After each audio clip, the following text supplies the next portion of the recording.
Well, can you believe it? Today we're reading the last chapter of The World According to Humphrey by Betty G. Burney.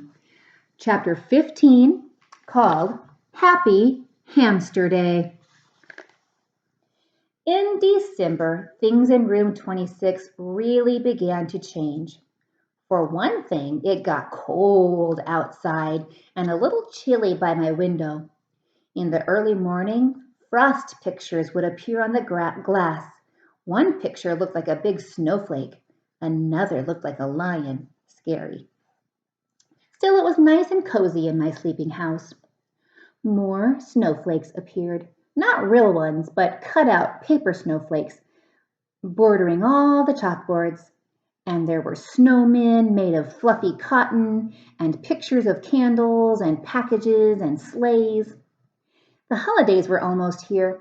Christmas and Hanukkah and Kwanzaa. There were songs to be sung and presents to be wrapped and a big 2-week vacation to come. The weekend after Thanksgiving, I went home with Pay Attention Art. He paid a lot of attention to me.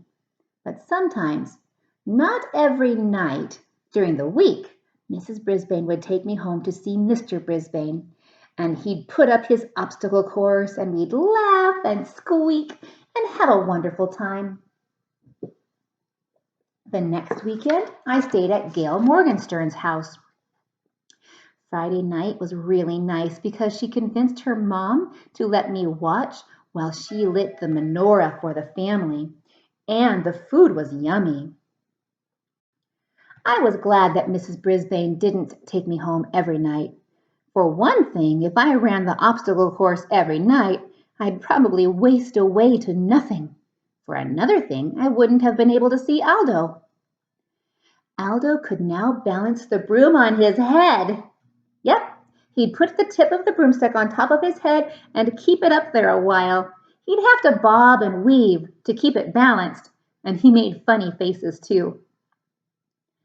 But one night during the week, Aldo pulled his chair up close to my cage and said, "Humphrey, old pal, I've got something to discuss."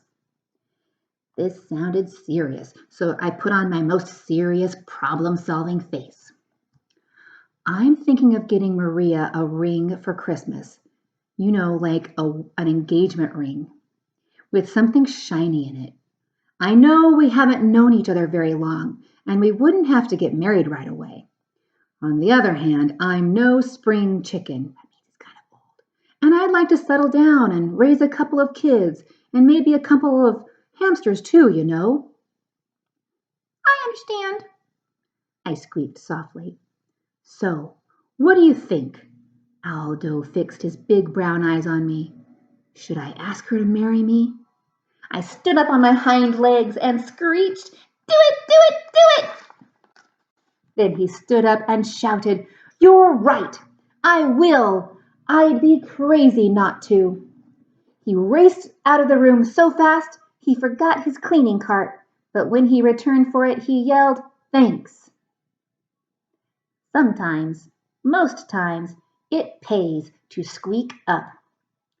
The third weekend after Thanksgiving, I spent at Heidi Hopper's house and watched her family put up their Christmas tree. It was the most beautiful thing I'd ever seen, second only to the little tree Heidi put in my cage.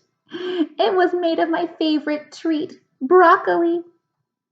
And then it was almost holiday vacation. Suddenly it seemed as if we didn't have quite as much work to do in class. Everybody was planning the holiday party for the last day of school. One day, Garth, who never used to wait for the bell, stayed after school to ask Mrs. Brisbane a question. "May I please bring Humphrey home with me over the holidays?" he asked. Mrs. Brisbane looked as surprised as I was. "Well, Garth, I thought that was a problem." Garth smiled broadly. "My mom is much better now, and Dad says it's okay to bring Humphrey home." Mrs. Brisbane smiled back.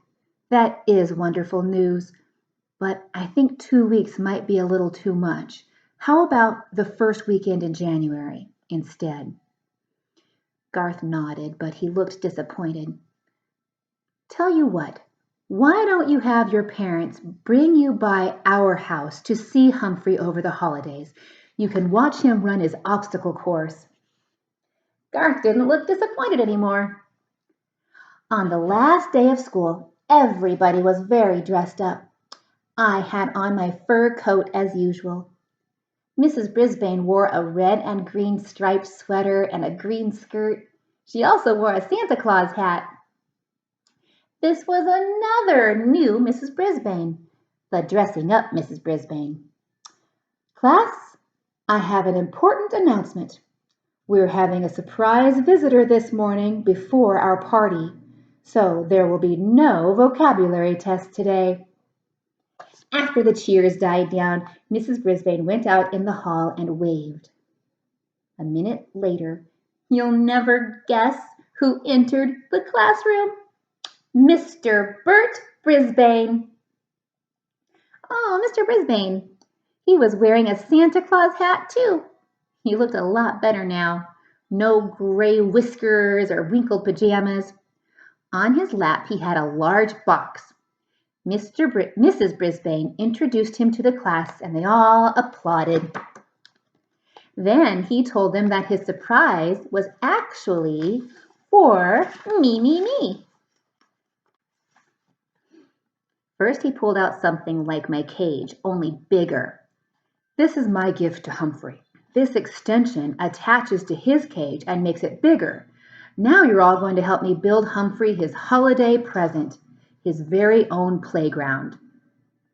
The kids squealed and giggled and clapped, and I couldn't hold back a big squeal of my own. I could keep my homey cage with its lock that doesn't lock, but I'd also have my own park to play in. Mr. Brisbane gathered my classmates around the big table and explained his plans. Mrs. Brisbane unloaded the pieces. First, there was a seesaw, then a tree branch to swing from, a big jungle gym, and 2 ladders, one to climb and one to walk across like a bridge. My. Saya held me while the other kids worked on my cage.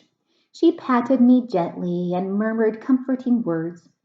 Meanwhile, Mr. Brisbane patiently showed the children where to arrange the pieces. He even made sure everyone got a turn. Then Mr. Morales dropped by to see how things were going. He was wearing a tie that had little Christmas lights that really lit up. He and Mrs. Brisbane stood behind the children, watching as my playground took shape. Looks like Bert should be a teacher too, the principal told Mrs. Brisbane.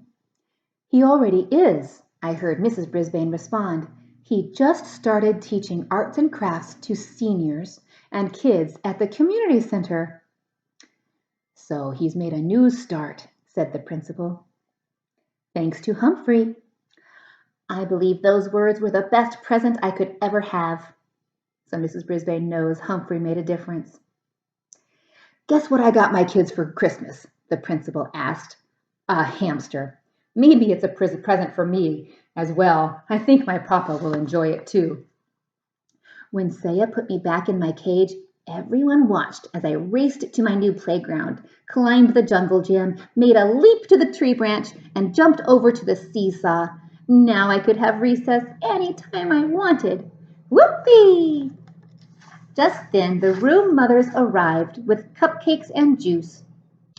While they passed the food around, Saya and Miranda slipped quietly out of the room.